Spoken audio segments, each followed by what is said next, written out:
अष्टम अध्याय का प्रथम पाद स्वर प्रकरण चल रहा है, जिसमें आपको बताया था कि तिंग तिंगा सूत्र है, अतिंग पद से उत्तर तिंग को निघात यानी सर्वानुदात्त होता है, और उसी का ही ये सूत्र क्या है, अपवाद। कौन सा? न लुट। आगे के जितने भी प्रकरण हैं सब उसके ही अपवाद स्वरूप बनाए गए हैं। आज का सूत्र है नह प्रत्यारंभे। नह अव्ययपदम, प्रत्यारंभे सप्तमी का एक वचन। अनुवृत्तियां हैं न तिंग अनुदात्तम सर्वमपादादौ पदात् पदस्य। प्रत्यारंभः पुनः आरंभ। प्रत्यारंभ मतलब पुनः आरंभ, ठीक है ना। मतलब से कोई चीज शुरू हुई फिर रुक गया, उसके बाद फिर से उसको आरंभ करवा देना, वो है।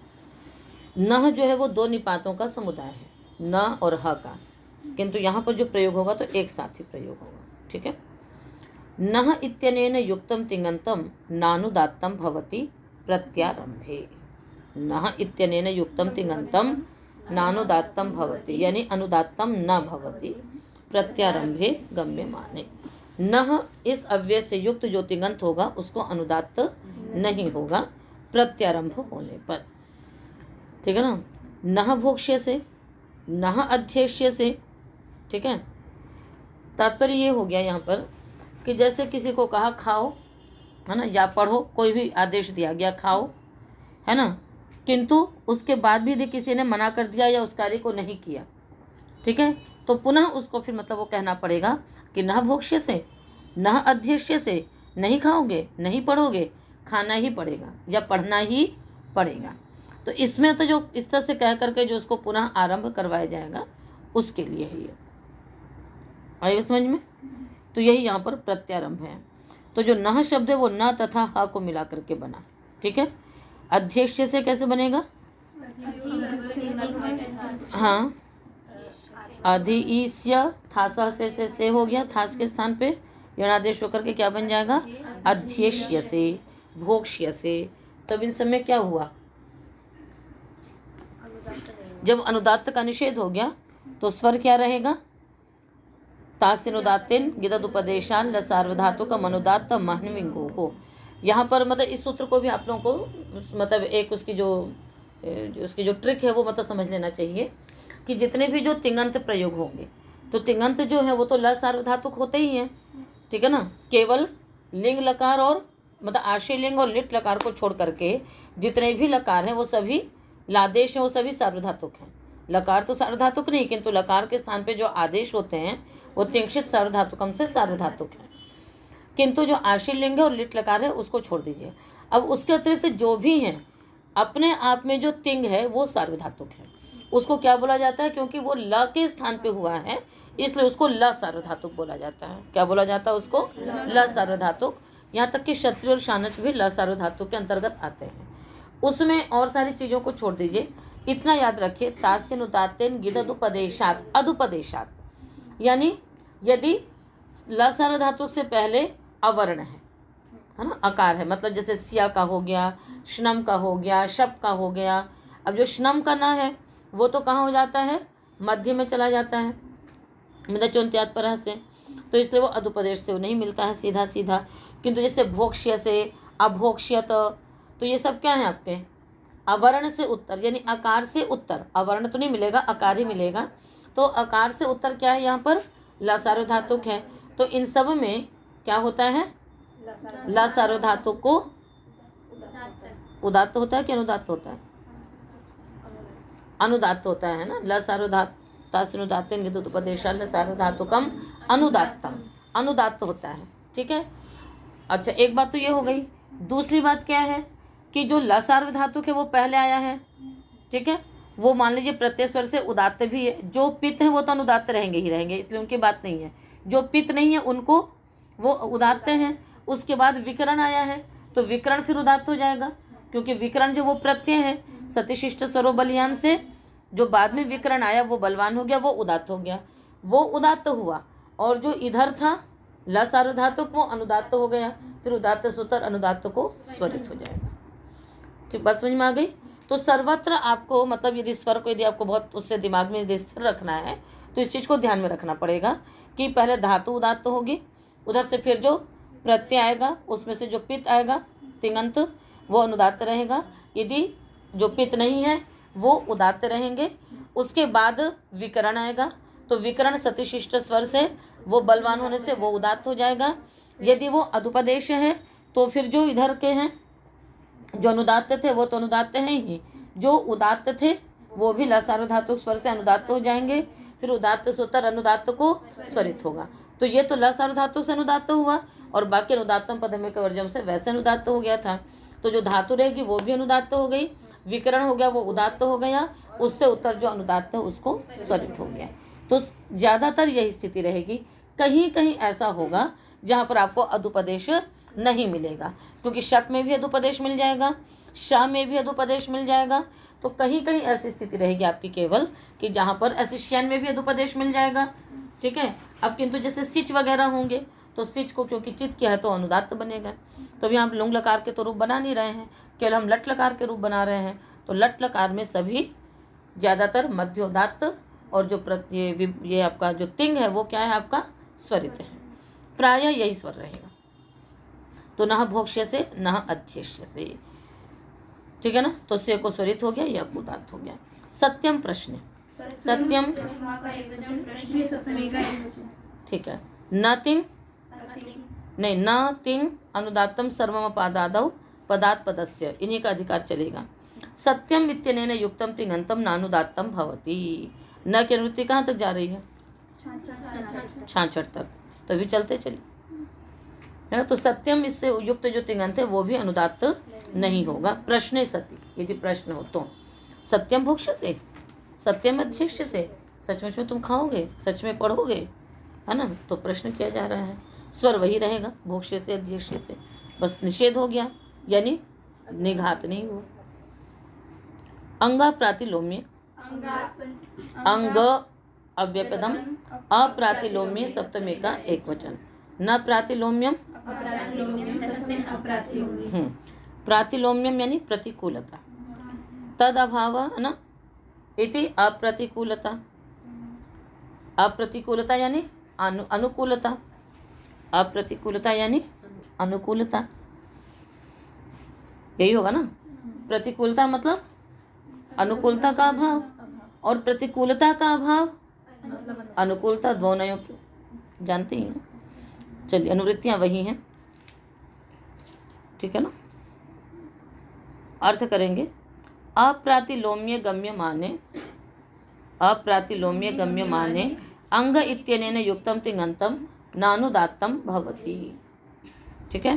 अंग से युक्त जो तिङंत है वो अनुदात्त नहीं होता है अप्रातिलोम्य यानी अनुकूलता गम्यमान होने पर। अंग कुरु, अंग पच, अंग पठ, ठीक है ना। हाँ तुम करो, तो बस ये अनुकूलता है कि हाँ भैया मुझसे सहमत हो गया, हाँ करो, ठीक है ना। तो कुरु, पच, पठ, इन सब में क्या रहेगा स्वर आपका? वही पच कहाँ का रूप है?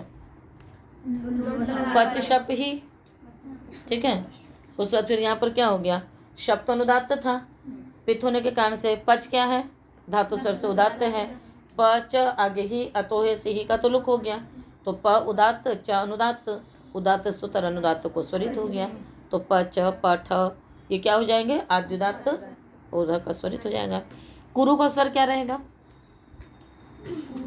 कु उदात्त हुआ, ठीक है। उस बाद फिर उ आया बाद में, उ प्रत्यय स्वर से उदात्त हो गया, तो उ उदात्त हो गया तो कु अनुदात्त हो गया, तो कुरु हो जाएगा।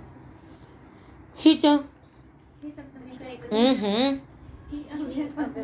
च अव्यपदम, हि इत्यनेन युक्तम तिङन्तम नानुदात्तम भवति अप्रातिलोम्य गम्य माने, है ना। यानी अप्रातिलोम्य अनुकूलता गम्यमान हो तो ही से युक्त तिङंत भी अनुदात्त को प्राप्त नहीं होता। त्वम ही कुरु, त्वम ही पठ, है ना। ही का अर्थ क्या होता है? निश्चय, है ना। तो तुम ही करो, तुम ही पढ़ो, त्वम ही कुरु, त्वम ही पठ, स्वर वही रहेगा कुरु पठ का। छंदस्य नेकमपि साकांक्षम, अनेकम हाँ, न एकम न तत्पुरुष। सह आकांक्षया वर्तते इति साकांक्षम, बहुव्रीहि समास हो गया, है ना। तेन सहित तुल्य हो गए। आगे चलिए। ही की अनुवृत्ति आ रही है और तिंग की आ ही रही है, बाकी तो सब है ही मुख्य रूप से यहाँ पर। कहते ही युक्तम साकांक्षम तिङन्ति, ही युक्तम साकांक्षम तिङन्तम एकमपि अनेकमपि नानुदात्तम भवति विषये। कहते ही से युक्त जो साकांक्ष तिङन्त है वो एक अथवा अनेक, एक तिङन्त भी हो सकता है, अनेक तिङन्त भी हो सकता है, कोई भी तिङन्त निघात नहीं होगा। तो अपि कहा ना, अनेकम अपि, तो उससे एकम अपने आप ले लिया जाएगा। तो अनेक का पहले दे रहे हैं। अनृतम ही मत्तो वदति पापमा एनम विपुनाति। साकांक्ष मतलब क्या होता है कि एक बात हम कह रहे हैं कि वो ऐसा करता है और वो ऐसा करता है, तो वाक्य जहाँ पर आपको एक में अधूरा लगेगा तो दूसरा वाक्य अपने आप होगा, तो वो साकांक्ष हो जाता है। यानी दूसरे वाक्य की अपेक्षा, यानी दूसरे तिङन्त की अपेक्षा, दूसरे वाक्य की अपेक्षा, वही साकांक्ष है। अनृतम ही मत्तो वदति पापमा एनम विपुनाति, ठीक है ना। तो जो मत्त है वो क्या है, अनृत बोलता है, ठीक है, और पापमा है ना, एनम विपुनाति। तो यहाँ पर दो हैं।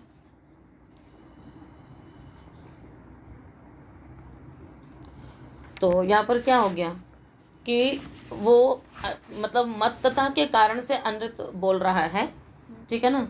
तो उसको पापमा एवं विपुनाति, यानी उसको पाप का भाग नहीं लगता है। विपुनाति तो उसको शुद्ध कर देता है।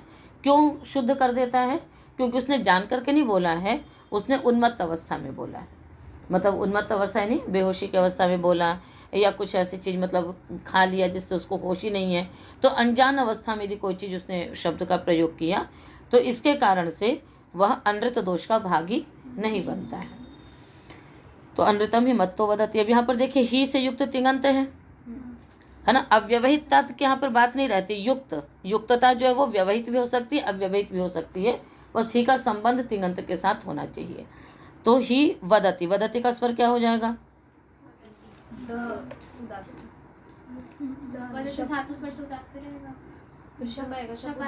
शप उदात्त रहेगा, शपित है अनुदात्त रहेगा, फिर उदात्त से उत्तर अनुदात्त को स्वरित हो जाएगा। तो जितने भी वादिगण की धातुएं होंगी वो सब मध्य स्वरित रहेंगी, क्योंकि शप क्या है आपका? पित है, पित होने से अनुदात्त है, इसलिए उदात्त से उत्तर अनुदात्त को स्वरित ही होगा। तिप भी है, वो भी पित होने से अनुदात्त है, फिर वो एक श्रुति में हो जाएगा इसलिए। और एक में देखो अग्निरि अग्रे उदजयत, विपुनाति का स्वर क्या होगा? स्ना है यहाँ पर, तो वो प्रत्यय स्वर से उदात्त बलवान रहेगा, तो विपु अनुदात्त ना उदात्त तीस्वरित हो जाएगा, ठीक है।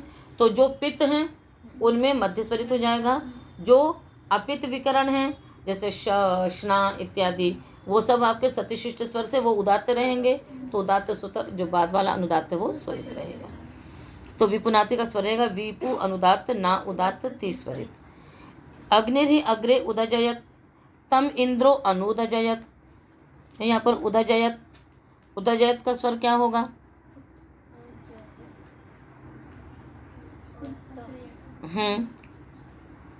उत, तो वो है निपात है। जब पूरा वाक्य बनेगा तो और सब उदात्त आएंगे, तो वो तो अनुदात्त ही हो जाएगा। यहाँ पर जो अट आगम हुआ है वस्तुतः वो क्या है? उदात्त किया गया है।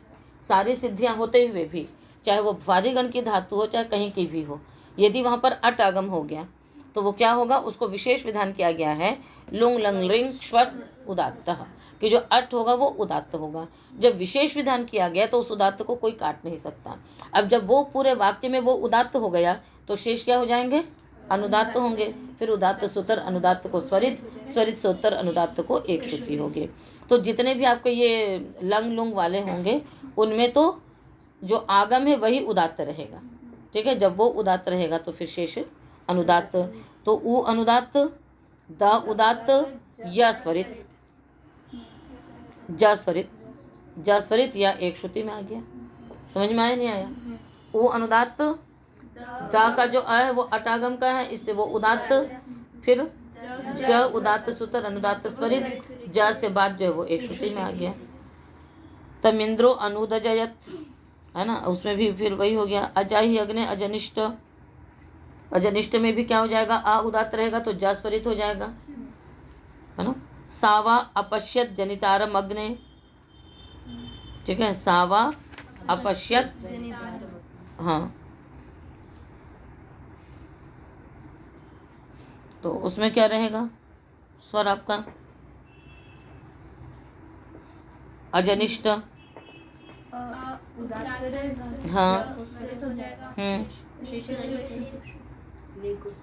नहीं उसका तो स्वर बता दिया था हमने आपको अजनिष्ट का। अपश्यत का स्वर क्या रहेगा, यहाँ पे भी उदात्त रहेगा, हाँ, स्वरित हो जाएगा, एक श्रुति रहेगा, क्योंकि अटागम हुआ है। हाँ ऐसा ही होना चाहिए, ठीक है ना, ऐसा ही होना चाहिए, अ उदात्त प स्वरित। चलिए आगे। यावत यथाभ्याम, अच्छा एक मिनट, जो वी है विपुनाति में है ना, तो वी को भी निघात हुआ है। पुनाति का तो स्वर ठीक था कि पु अनुदात्त ना उदात्त ति स्वरित, वी का स्वर क्या था, तो वी का जो स्वर है वो अनुदात्त है। अभी आगे आप एक सूत्र पढ़ेंगे, तिंगी चोदात्तवती, उदात्तवती तिंगी परतः गति ही अनुदात्तो भवति, है ना, उदात्तवान तिंग के परे रहते।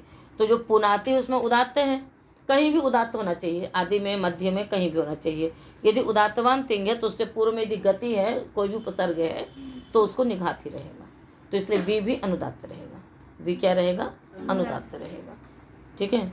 और इसी प्रकार से उदजयत में भी जो ऊ है, क्योंकि उदजयत अजयत क्या है आपका उदात्तवान तिंग है, इसलिए उत्का ऊ भी क्या रहेगा आपका अनुदात्त रहेगा।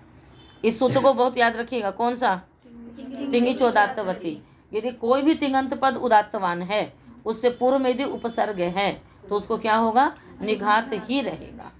कौन सा सूत्र है, तिंगी चोदात्तवती, ये इसके लिए है। तो इधर का जो प्रकरण है ना, किधर का, अष्टम अध्याय वाला जो है, ये जो बने हुए पद होते हैं उनमें कैसे स्वर की प्रक्रिया चलती है। जैसे मान लीजिए आपने संहिता पाठ किया, संहिता का स्वर आपको लग गया, अब संहिता के बाद एक एक शब्द तो बन गए, अब उस शब्द के बाद यदि कोई दूसरा आ गया तो उसमें क्या स्वर होगा। यदि वहाँ पर कोई तिंगंत है तो तिंग तिंगा की प्राप्ति थी, यदि किसी निपात से युक्त है तो उसका निषेध हो जाएगा, तो वहाँ क्या स्वर लगेगा, ठीक है ना। उदात्तवान तिंग है तो उससे पूरे यदि गति है तो उसमें क्या स्वर होगा। तो ये जो चीज़ें चलती हैं ये अष्टम अध्याय का स्वर करता है ये, है ना। और जब संहिता पाठ से हम विकृति पाठ बदलेंगे तो भी इसकी आवश्यकता हो जाएगी। तो ये अष्टम अध्याय का जो स्वर है वो इसी के लिए मुख्य रूप से। आगे चलें। यावद यथाभ्याम, यावद यथाभ्याम तृतीया का द्विवचन, यावत च यथा चैति यावद यथे ताभ्याम यावद यथाभ्याम, यावद यथा इत्येताभ्याम युक्तम तिङन्तं नानुदात्तं भवति। यावद और यथा से युक्त जो तिङन्त है उसको अनुदात्त नहीं होगा। यावद भुंगते यथा भुंगते, यावद अधीते यथा अधीते, है ना। यावद का अर्थ जानते ही हो, है, और भुंगते और पचते की सिद्धि आपको बता ही दी है ना, तो उस प्रकार से रहेगा। पूजायाम नानंतरम,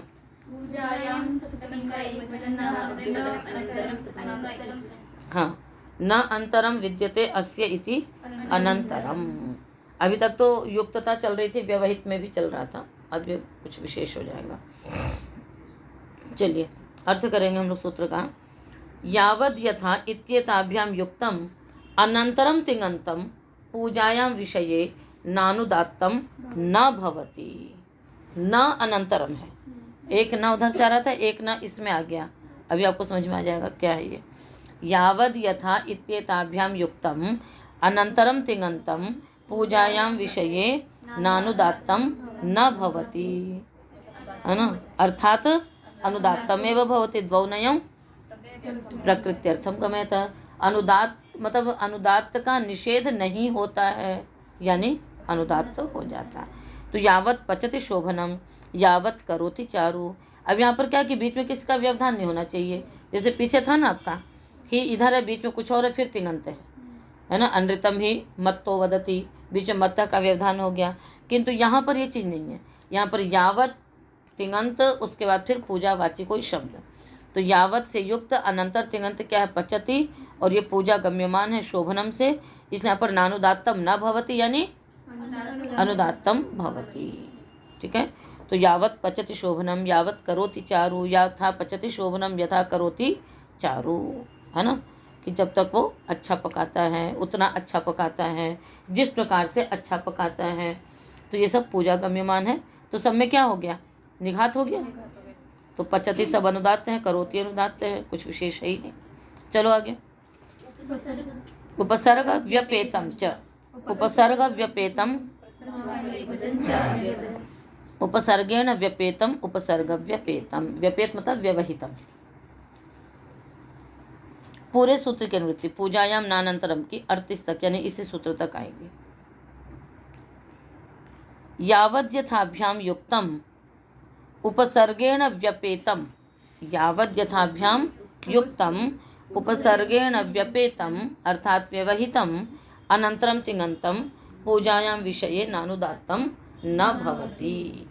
कहते हैं यावद् यथा से युक्त उपसर्ग से व्यवहित यदि तिङंत है तो उसको भी नानुदात्त नहीं होगा, यानी अनुदात्त हो जाएगा। तो उपसर्ग का व्यवधान लिया जा सकता है इसमें। तो यावत् प्रकरोति चारु, यावत् प्रपचति चारु, यथा प्रपचति शोभनम, यथा प्रकरोति चारु। तो जो प्र है वो क्या रहेगा यहाँ पर, हाँ यहाँ तिंगिच उदात्तवती नहीं लग पाएगा। क्यों नहीं लगेगा, क्योंकि तिंग उदात्तवान है ही नहीं, सबको निघात हो गया है। तो प्र जो है वो क्या रहेगा, निपातः द्विदात्तः से उदात्त रहेगा। तो प्र जो है वो उदात्त रह जाएगा। तू पश्य पश्यता है ही पूजायाम, तू पश्य पश्यता है ही एक वचन, तू पश्य पश्यत अह इत्येतैः युक्तं तिङन्तं पूजायां विषये नानुदात्तं भवति। तू पश्य पश्यत अह, इनसे युक्त जो तिङंत है उसको पूजा विषय में अनुदात्त होता है, नानुदात्त होता है, यानी अनुदात्त नहीं होता है, यानी जो चल रहा था आपका वही हो गया। तो तू पश्य पश्यत अह, है ना, इनसे युक्त जो तिङंत होंगे पूजा विषय में उनको अनुदात्त नहीं होगा। जैसे माणवकस्तु भुंक्ते शोभनम, ये माणवक तो अच्छा खाता है ना, अच्छे प्रकार से खाता है। तो पूजा विषय तो है किंतु तू से युक्त है, इसलिए यहाँ पर निघात नहीं होगा, निघात नहीं होगा। अब न की अनुवृत्ति नहीं है, नानुदात्तम भवति इतना ही है, यानी अनुदात्त नहीं होगा। पश्य मानवको भुंक्ते शोभनम, पश्यत मानवको भुंक्ते शोभनम, अह मानवको भुंक्ते शोभनम। तो ये सब पूजा में है, प्रशंसा में है। तो भाई भुंक्ते का स्वर आपने लगा ही रखा है, क्या है स्वर भुंक्ते का, भू अनुदात्त ते उदात्त, तो वही रह जाएगा। अहोच पूजायाम की नृत्य आ रही है 40 तक, इसी सूत्र तक। अहो इत्यनेन युक्तम तिङंतम नानुदात्तम भवति पूजायाम विषये। अहो से युक्त भी जो तिङंत है वो भी पूजा विषय में अनुदात्त नहीं होगा। अहो देवदत्तः पचति शोभनम, अहो विष्णुमित्रः करोति चारु। तो पचति करोति स्वर आपने पढ़े हुए हैं, आगे चलिए। शेषे विभाषा, शेषे सप्तमी का एक वचन, विभाषा अहो इत्यनेन युक्तम तिङंतम शेषे विकल्पेन नानुदात्तम भवति। अहो से युक्त जो तिङंत है वो शेष में विकल्प से अनुदात्त नहीं होगा, यानी एक बार अनुदात्त होगा एक बार नहीं होगा। शेष का मतलब क्या है, पूजा से अन्यत्र, पूजा विषय से अन्यत्र। जैसे कटम अहो करिष्यति, कटम अहो करिष्यसि, है ना, मम गेहम एष्यसि, है चटाई बनाएगा, मेरे घर में जाएगा। ठीक है, तो ये क्या है यहाँ पर, चाहे आप इसको प्रश्न में लीजिए चाहे वैसे लीजिए, आश्चर्य में लेगी कि वाह ये मेरे घर जाएगा, वाह ये चटाई बनाएगा, तो आश्चर्य में भी ले लीजिए। तो एक बार तो नहीं हुआ अनुदात्त और एक बार हो जाएगा। कटम अहो करिष्यसि मम गेहम एष्यसि, यहाँ पर क्या हो गया, निघात हो गया, और पहले वाले में नहीं हुआ। तो करिष्यसि का स्वर आपको पता ही है, करी अनुदात्त य उदात्त सी स्वरित, एष्यसि में भी ए अनुदात्त य उदात्त सी स्वरित, अभी पीछे आप कर चुके हैं। वही स्वर यहाँ पर रहेगा। ठीक है ना। तो जो सी था पित स्वर से अनुदात्त था, उदात्त सूत्र अनुदात्त को स्वरित हो जाएगा। पुरा च परीप्सायाम सप्तमी का एक वचन। पुरा इत्यनेन युक्तम तिङन्तं परीप्सायाम अर्थे विभाषा नानुदात्तम भवति। पुरा से युक्त जो तिङन्त है वो परीप्सा माने त्वरा, परीप्सा माने त्वरा।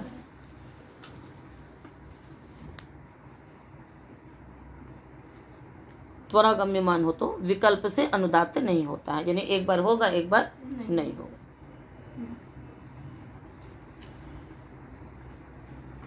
अधिशु मानवक पुरा विद्योतते विद्युत पुरा स्तनयति स्तनयितुनुः पुरा विद्योतते विद्युत पुरा स्तनयति स्तनयितुनुः।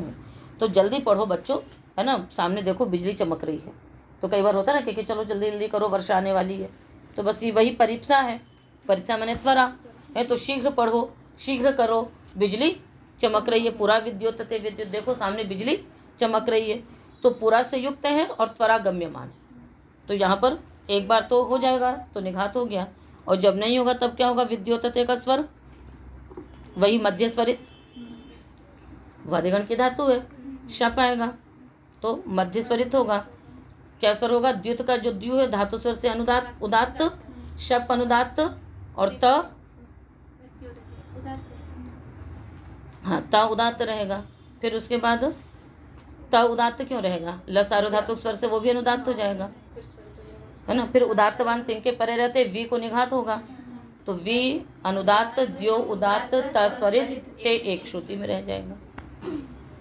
यदि अदुपदेश से उत्तर है तो लसारो धातु स्वर से वो भी अनुदात्त होगा, जब वो अनुदात्त होगा तो फिर वो एक श्रुति में चला जाएगा। स्तनयति का भी स्वर वही रहेगा, स्त अनुदात्त न उदात्त य स्वरित ती एक श्रुति।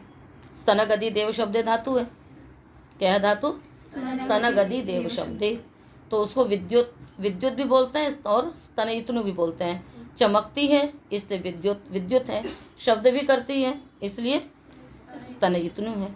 ठीक है ना, एक ही के चीज़ों के दो नाम हैं, क्यों,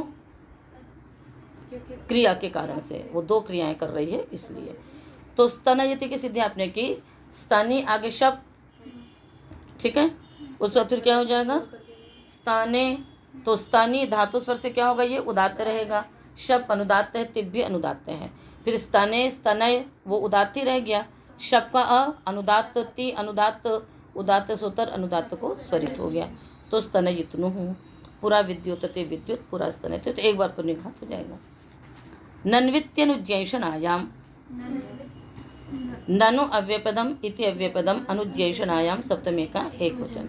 अनुज्ञाया एषणा इति अनुज्ञैषणा, एषणा माने प्रार्थना, है ना। अनुज्ञा मतलब आज्ञा लेना, अनुज्ञा मतलब क्या हो गया, आज्ञा लेना। आज्ञा भी मतलब प्रार्थना पूर्वक, मतलब आज्ञा लेने की भी प्रार्थना करना होता है ना, मतलब आज्ञा पूर्वक जो प्रार्थना कि क्या मैं ऐसा कर लूँ, तो आज्ञा भी ले रहे हैं किंतु मतलब प्रार्थना भी है साथ में कि मतलब हाँ मुझे अनुमति दे दीजिए। ऐषणा, ऐषणा मतलब क्योंकि वो चाहता है, जो चीज़ चाहता है उसी की प्रार्थना की जाती है। प्रार्थना शब्द भी किससे बनता है, अर्थगतो याचने च, और ईशु इच्छायाम, जिस चीज़ की इच्छा होती है उसी चीज़ की प्रार्थना की जाती है, याचना की जाती है। तो यहाँ पर वही चीज़ है, यहाँ पर अर्थ होगा अनुज्ञैषणायाम विषये ननु इत्यनेन युक्तम तिङन्तं नानुदात्तं भवति। अनुज्ञैषणा गम्यमान हो तो ननु से युक्त जो तिङन्त है उसको भी अनुदात्त नहीं होगा, यानी ननु करोमि भोः, क्या मैं ये कार्य करूं, तो यहाँ पर प्रार्थना भी है उसमें और साथ साथ आज्ञा भी लेना है, ये दोनों चीज़ें एक साथ हैं। जिस कई बार आप लोग भी आकर मतलब पूछते हैं कि क्या हम ऐसा कर लें, तो उसमें तो ये रहता है कि मतलब हाँ आज्ञा आपको मिल भी जाए और एक प्रकार से कहने का भी है, तो हाँ ठीक है। तो ननु करोमि भो, स्वर वही रहेगा, का अनुदात्त रो उदात्त मी स्वरित, क्योंकि ऊ है, ऊ प्रत्यय स्वर से उदात्त हुआ, उसी को गुण हुआ तो उदात्त ही रहेगा वो, करोमि भो। किम क्रिया प्रश्न उपसर्गम प्रतिषिद्धम, किम अव्यपदम सप्तमी का एकवचन, अनुपसर्गम प्रथमा का एक वचन, अप्रतिषिद्धम प्रथमा का एक वचन, क्रियायाः प्रश्नः क्रिया प्रश्नः तस्मिन् क्रिया प्रश्ने न विद्यते उपसर्गः यस्य तद अनुपसर्गम न प्रतिषेधः प्रतिषिद्धम न प्रतिषिद्धम अप्रतिषिद्धम। तो यहाँ पर निष्ठा प्रत्यय हो गया नपुंसक के भावयुक्त से भाव में। चलिए अर्थ करेंगे। क्रिया प्रश्ने वर्तमानेन, क्रिया प्रश्ने वर्तमानेन किम शब्देन युक्तम, क्रिया प्रश्ने वर्तमानेन किम शब्देन युक्तम अनुपसर्गम, है ना, अनुपसर्गम अप्रतिषिद्धम तिङन्तं नानुदात्तं भवति। ठीक है ना। क्या अर्थ हो गया? किम मतलब क्रिया प्रश्ने वर्तमानेन किम शब्देन युक्तम अनुपसर्गम अप्रतिषिद्धम तिङन्तं नानुदात्तं भवति। देखिए क्रिया के प्रश्न में वर्तमान जो किम शब्द प्रश्न में तो होता है, किंतु उस किम अस्ति, है ना, किम एतत्, तो यहाँ पर वो क्रिया के प्रश्न में नहीं है, यहाँ पर वो द्रव्य के प्रश्न में कि ये क्या है, इस रूप में है।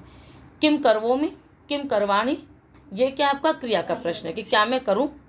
जब क्रिया के प्रश्न में होगा तो क्रिया के प्रश्न में वर्तमान जो किम शब्द, ठीक है ना, उससे युक्त जो अनुपसर्ग अप्रतिषिद्ध तिङन्त, अनुपसर्ग अप्रतिषिद्ध तिङन्त, उसको क्या होता है? अनुदात्त नहीं होता है। ठीक है ना। तो अब यहाँ पर मतलब कि प्रश्न तो किया, किंतु उस प्रश्न के उत्तर में उसको निषेध नहीं मिलना चाहिए। मतलब कि क्या ऐसा करूं तो नहीं करना, नहीं खाना, नहीं पढ़ना, प्रतिषिद्ध नहीं होना चाहिए। वो क्या होना चाहिए? अप्रतिषिद्ध होना चाहिए और उपसर्ग, है ना, अनुपसर्ग होना चाहिए। जैसे किम देवदत्तः पचति आहोस्वित भुंक्ते, तो यहाँ पर प्रतिषेध तो नहीं है, बस उसने प्रश्न किया है कि किम देवदत्तः पचति, क्या देवदत्त पकाता है अथवा खाता है। किम देवदत्तः शेते आहोस्वित अधीते, देवदत्त सो रहा है या पढ़ रहा है। ठीक है ना। तो इस रूप में यहाँ पर लेना है। तो प्रतिषेध से रहित तो समझ में आ गया, है ना। और दूसरे की क्या देवदत्त पढ़ नहीं रहा है, यहाँ पर प्रतिषेध से अर्थ हो जाएगा, है ना। या फिर प्रश्न किया तो उसका उत्तर उस रूप में मिल जाए, तो प्रतिषेध से युक्तता उसमें नहीं होनी चाहिए। प्रश्न में भी प्रतिषेध हो सकता है केवल, कि क्या देवदत्त जा नहीं रहा है, क्या देवदत्त पढ़ नहीं रहा है, तो ये प्रतिषेध वाले में आ गया, मतलब प्रतिषिद्धता वाली चीज़ आ गई। तो ये वाली चीज़ एकदम भी नहीं होनी चाहिए। ठीक है ना। तो किम देवदत्तः पचति आहोस्वित भुक्ते, किम देवदत्तः शेते आहोस्वित अधीते। ठीक है। तो इसमें दो मत हैं। एक ये मत है कि जो क्रिया प्रश्न है ना, तो किम से युक्त जो तिङन्त है वो कौन सा है आपका? किम से युक्त तिङन्त तो पूर्व वाला है। आहोस्वित भुंक्ते जो है वो किम से युक्त नहीं है, जो सामान्य रूप से देखने में लगता है। तो कुछ लोगों का ये कहना है कि जो पहले वाला तिङन्त है उसमें निषेध होगा और बाद वाले में निघात हो जाएगा, है ना। कुछ का ये कहना है कि नहीं, प्रश्न दोनों के साथ है कि किम भुंक्ते आहोस्वित शेते, कि क्या वो खा रहा है अथवा सो रहा है। तो दोनों तरह से ही मतलब प्रयोग उपलब्ध होते हैं, है ना। तो यहाँ पर किम को दोनों से ही मान करके प्रथमा वृत्ति में दोनों से युक्त उसको माना गया है। तो पचते का स्वर वही रहेगा आपका मध्य स्वरित, भूंगते का स्वर आपको मालूम ही है। शेते का स्वर भी क्या रहेगा? शे उदात्त, ते अनुदात्त होकर के स्वरित हो जाएगा। आहोस्वित अधीते, अधि अनुदात्त, ते उदात्त, वही तासिन उदात्त गिदुपदेशात लसार धातु को अनुदात्त मन विंगो हो। अब यहाँ पर क्या है? तासिन उदात्तेन, जो अनुदात्ते धातुएं हैं, है ना, उससे उत्तर भी जो लसार धातु के उसको क्या हो जाएगा? अनुदात्त हो जाएगा। तो जो शेते है वो क्या है आपका? अनुदात्तेत है, आत्मनेपदी है, अनुदात्तेत है यानी आत्मनेपदी है। तो यहाँ पर अदुपदेश से उत्तर तो नहीं है, किंतु अनुदात्तेत से उत्तर है। तो ये तिङन्त के स्वर के लिए आपको तासिन उदात्तेन गिदद उपदेशाल लसार धातु कम अनुदात्त मन विंगो, जो सूत्र ये अवश्य दिमाग में रखना चाहिए। तिङन्त का स्वर कैसे बनेगा? क्योंकि ज़्यादातर जो लसार धातु के वो अनुदात्त हो जाते हैं और फिर उसको या तो स्वरित होता है या फिर एक श्रुति हो जाती है। शेषे नहीं, लोपे विभाषा, लोपे सप्तमी का एक वचन, हाँ, किमः लोप, है ना, किमः लोपे सति क्रिया प्रश्ने अनुपसर्गम अप्रतिषिद्धम तिङन्तं विभाषा नानुदात्तं भवति। किम का यदि लोप हो गया है तो क्रिया के प्रश्न में जो अनुपसर्ग अप्रतिषिद्ध तिङंत है उसको अनुदात्त विकल्प से नहीं होता है। तो किम का लोप होना कोई सूत्र नहीं कि जो किम का लोप करेगा। कई बार क्या होता है कि हम किम का प्रयोग नहीं करते हैं तो भी वो अर्थ गम्यमान होता है। तो यत्र गम्यते अर्थः न च प्रयुज्यते शब्दः तत्र किमः लोपः, वही किम का लोप माना जाना चाहिए। देवदत्त पचति आहोस्वित पठति, है ना, देवदत्त पका रहा है अथवा पढ़ रहा है। तो यहाँ पर किम का प्रयोग नहीं किया है, किंतु किम का अर्थ है, प्रश्न है, वो किससे पता पड़ेगा? लहजे से, है ना, बोलने के प्रकार से पता पड़ेगा। और आहोस्वित लगा दिया, अथवा पढ़ता है अथवा ये करता है, तो पता पड़ गया कि प्रश्न है। देवदत्त पचति आहोस्वित पठति, यहाँ पर निघात होगी, तो एक बार निघात होगा, एक बार निघात, तो दोनों तरह के प्रयोग आप कर सकते हैं। तो क्या देवदत्त पकाता है अथवा पढ़ता है, तो यहाँ पर किम का अर्थ गम्यमान है किंतु किम का प्रयोग नहीं हुआ है, यही विशेष है यहाँ पर। एहि मन्ये प्रहासिल रिट, एहि मन्ये लुप्त प्रथमांत निर्देश, प्रहासे सप्तमी का एक वचन, रिट प्रथमा का एक वचन। एहिश्च मन्ये चैति एहि मन्ये, प्रहासे जानते ही हैं, है ना। एहि मन्ये इत्यनेन युक्तम लृडंतम तिङंतम, लिट है ना इसमें, एहि मन्ये इत्यनेन युक्तम लृडंतम तिङंतम प्रहासे गम्यमाने नानुदात्तम भवति। कहते हैं एहि मन्ये से युक्त जो लृडंत तिङंत है उसको अनुदात्त नहीं होगा, प्रहासे गम्यमाने। प्रकृष्टः हासः प्रहासः, मतलब जो विशेष रूप से जिसको कहते हैं मजाक, है ना, एक तो हंसना हो गया और एक मजाक हो गया। तो वही आपका है एहि मन्ये ओदनम भोक्ष्यसे, नहीं भोक्ष्यसे भुक्तः सः अतिथिभिः, उधर भी आता है ना। तो यहाँ पर क्या होता है आपका, उधर सूत्र है प्रहासे च मन्योपपदे मन्यते रुत्तम एकवच्च, तो उससे क्या होता है, लृट लकार होता है, उससे उत्तम पुरुष होता है ना। वो अस्मद्युत्तमा शेष प्रथमा के पास है, युष्मद्युपपदे समानाधिकरणे स्थानीयपि मध्यमः प्रहासे च मन्योपपदे मन्यते रुत्तम एकवच्च, है ना। तो प्रहासे च मन्योपपदे, यदि प्रहास गम्यमान है और मन्योपपद है तो उसको उत्तम पुरुष हो जाता है और एक पद होता है। तो एहि मन्ये ओदनम भोक्ष्यसे, तो यहाँ पर क्या है, वैसे मन्य से होना चाहिए कि तुम ऐसा मानते हो कि चावल खाओगे, किंतु उसमें मन्य प्रयोग हो गया। तो एहि मन्ये ओदनम भोक्ष्यसे, कि तुम चावल खाओगे, नहीं भोक्ष्यसे नहीं खा पाओगे, क्यों, वो तो अतिथियों ने खा लिया। एहि मन्ये रथेन यास्यसि, नहीं यास्यसि यातस्तेन ते पिता, उससे तो तुम्हारे पिता चले गए, जबकि ऐसा हुआ नहीं है, किंतु वो मजाक कर रहा है कि आप ऐसा सोच रहे हैं कि आप ये करेंगी, नहीं होगा, गए, है ना। कई बार मान लीजिए आप लोगों के ही, है ना, घर से आए कोई, तो आप सोच रहे कि बाजार जाएंगे, नहीं जा पाएंगे, आपके पिताजी चले गए, और जब नीचे आए तो देखा पिताजी तो बैठे हुए हैं, तो ये मजाक में होगा। तब यहाँ पर क्या हो जाएगा, स्वर आपका वही रहेगा, भोक्ष्यसे का स्वर आपको मालूम हो चुका है, क्यों, क्या होगा बताओ, से स्वरित रहेगा, कैसे, स्या जो आया है वो उदात्त हुआ, और ये अनुदात्त किससे हुआ है, स ल सार्वधातुक स्वर से, क्योंकि स्या जो है वो अदुपदेश है, स्या के अदुपदेश होने से जो ल सार्वधातुक से था वो अनुदात्त हो गया, स्या विकरण स्वर से उदात्त रहा, बल स्वरित हो गया, सभी में वही है। और जब, है ना, वही यास्यसी का भी स्वर वही रहेगा, या अनुदात्त या उदात्त सी स्वरित, ठीक है। तो जो पहले था आप लोगों को हमने बता ही दिया है, बस इस सूत्र को एकदम ध्यान में रखिएगा, उस प्रक्रिया को। जात्व पूर्वम, जातु अव्यपदम, अपूर्वम प्रथमा का एक वचन, अविद्यमानम पूर्वम यस्मात् तद अपूर्वम, जिससे पूर्व कुछ न हो। अविद्यमान पूर्वेण जातु इत्यनेन युक्तम तिङंतम नानुदात्तम भवति, जातु अव्यय से पूर्व कुछ और नहीं होना चाहिए, जातु अव्यय से पूर्व कुछ और नहीं होना चाहिए, तो उससे युक्त जो भी तिङंत है उसको भी अनुदात्त नहीं होगा। जातु भोक्ष्यसे, जातु करिष्यसि, है ना, जातु मतलब जातु, हाँ कर लोगे, जातु भोक्ष्यसे, जातु करिष्यसि, है ना, कर लोगे, खा लोगे, स्वर वही है, निघात का निषेध कर रहे हैं, बार बार तिङंत वही घूम फिर करके आ रहे हैं, इसलिए कुछ विशेष नहीं है ज़्यादा। किम वृत्तम च चिदुत्तरम, प्रथमा का एक वचन, चिद उत्तरम प्रथमा का एक वचन। किमः वृत्तम किम वृत्तम, ठीक है। वृत्तम जो है वो अधिकरण में क्ता प्रत्यय हुआ है यहाँ पर, ठीक है। वृत्तम जो है वो अधिकरण में क्ता प्रत्यय हुआ, और जब अधिकरण में क्ता प्रत्यय हुआ तो इसलिए अधिकरण वाची नश्च सूत्र से किमा में षष्ठी करेंगे, ठीक है। थोड़ा सा यहाँ पर मतलब जैसे हमने किया किमा वृत्तम किम वृत्तम, तो यहाँ पर वृत्तम में जो है अधिकरण में षष्ठी है ना। वर्तते अस्मिन् इति वृत्तम, वर्तते अस्मिन् इति वृत्तम, कि कोई भी शब्द इसमें रहता है। तुम क्या लिख रही हो, कहाँ ध्यान है तुम्हारा? अच्छा, तो ऐसे पेन लाने नहीं चाहिए ना जो ना चले। लो 3 पेन मिल रहा है तेरे को, चल, है ना। तो वर्तते अस्मिन् इति वृत्तम, है ना, कि कोई भी शब्द जिसमें विद्यमान रहे वो हो गया वृत्त। अभी आगे समझ में आएगा आपको कि किम वृत्त क्या है।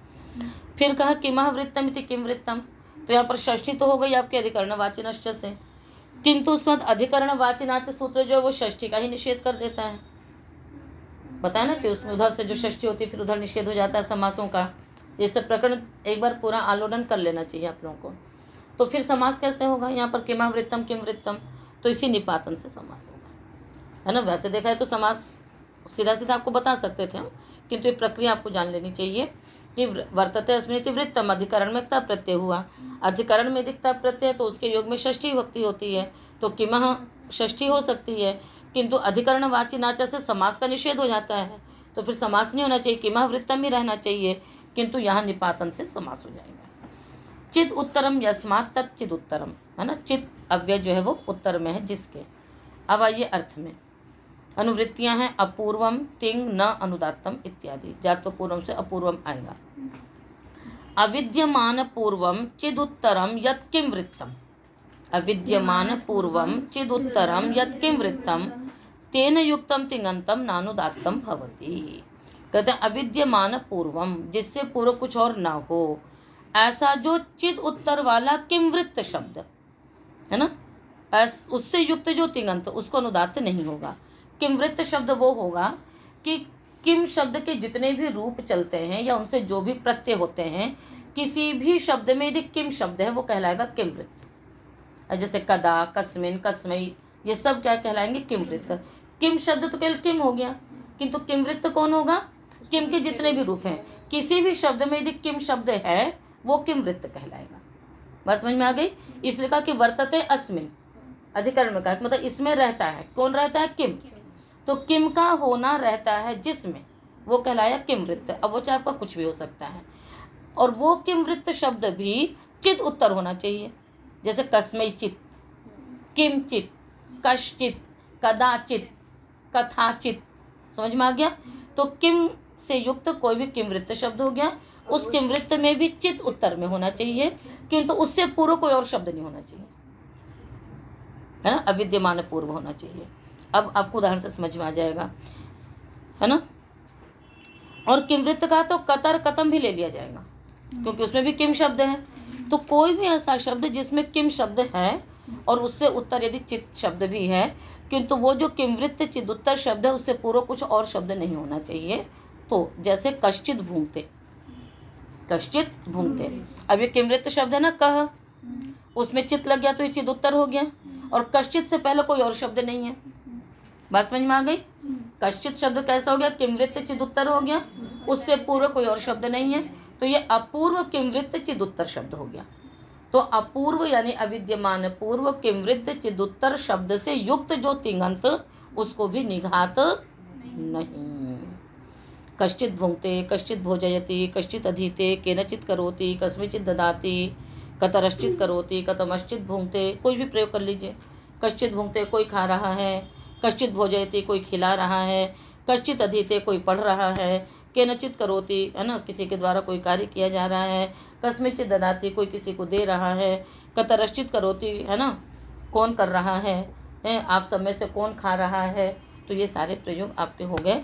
स्वर आपके सारे लगे हुए हैं। भुंक्ते का स्वर आपने पढ़ लिया है, भोजयति का लग चुका है, अधीते का आपको पता है, अधि अनुदात्त ते स्वरित उदात्त, करोति का स्वर आपको पता है, मध्योदात्त है, ददाती भी क्या है आपका मध्य स्वरित है ना। कतरश्चित करोति, कतमश्चित भूंगते, ठीक है।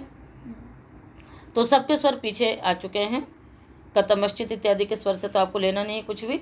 जो तिङंत पद है उनके स्वर की बात चल रही है और उनके जो स्वर हैं वो पहले कहीं कहीं सारे आ चुके हैं। पुनरपि आप लोग जब बार बार उसको देखेंगे, बार बार विचारेंगे, तो जो तिङंत पदों के स्वर हैं वो आपको समझ में आ जाएंगे। बहुत 4-5 सूत्रों के अंतर्गत तिङंत स्वर समाप्त हो जाते हैं। जो अन्य जो सुबंतों में स्वर हैं वो तो बहुत सारा है, क्योंकि कहाँ क्या प्रत्यय हो रहा है, कहाँ क्या हो रहा है, किंतु जो तिङंत के स्वर हैं वो बस ये 4-5 सूत्रों में समाहित हो जाते हैं। मुख्य सूत्र आपको तासिन उदात्तन याद रखना चाहिए, बाकी सब हो गया। आहो उताहो चानंतरम, आहो अव्यपदम, उताहो अव्यपदम, च अव्यपदम, अविद्यमानम अंतरम इति अनंतरम, है ना। अविद्यमानम अंतरम यस्य तद अनंतरम, अंतरम मतलब व्यवधान, व्यवधान में होना चाहिए। अपूर्वम की वृत्ति है ही, बाकी सब तो चल ही रहे हैं। आहो उताहो इत्येताभ्याम अविद्यमान पूर्वाभ्याम, अविद्यमान पूर्वाभ्याम आहो उताहो इत्येताभ्याम युक्तम अनंतरम तिङंतम नानुदात्तम भवति। बीच में व्यवधान में भी चल रहा था। इसने कहा आहो उताहो से पहले कुछ नहीं होना चाहिए और उसके बाद किसी का व्यवधान नहीं होना चाहिए, ऐसे तिङंत को भी अनुदात्त नहीं होगा। आहो भुंगते, उताहो भुंगते, आहो पठति, उताहो पठति, स्वर वही है। शेषे विभाषा, शेषे सप्तमी का एक वचन, आहो उताहो इत्येताभ्याम अपूर्वाभ्याम युक्तम तिङंतम शेषे विभाषा नानुदात्तम भवति, है ना। आहो उताहो, है ना, जो अविद्यमान पूर्व आहो उताहो से युक्त जो तिङंत हैं उनको नानुदात्त नहीं होता है विकल्प से। शेष में, शेष में यानी ऊपर अनंतरम कहा था, इसने ये हो जाएगा अंतरम, मतलब व्यवधान होने पर भी यदि किसी पद का व्यवधान आ ही गया है तो उसमें विकल्प से निघात होगा, और यदि व्यवधान नहीं है तो निघात नहीं होगा। उदाहरण है आहो देवदत्तः पचति, उताहो देवदत्तः पठति, उताहो देवदत्तः पठति, आहो देवदत्तः पचति। तो एक बार क्या होगा, मध्य स्वरित इत्यादि वाला रहेगा और एक बार निघात वाला स्वर रहेगा, क्योंकि यहाँ पर किसका व्यवधान है बीच में, देवदत्ता का।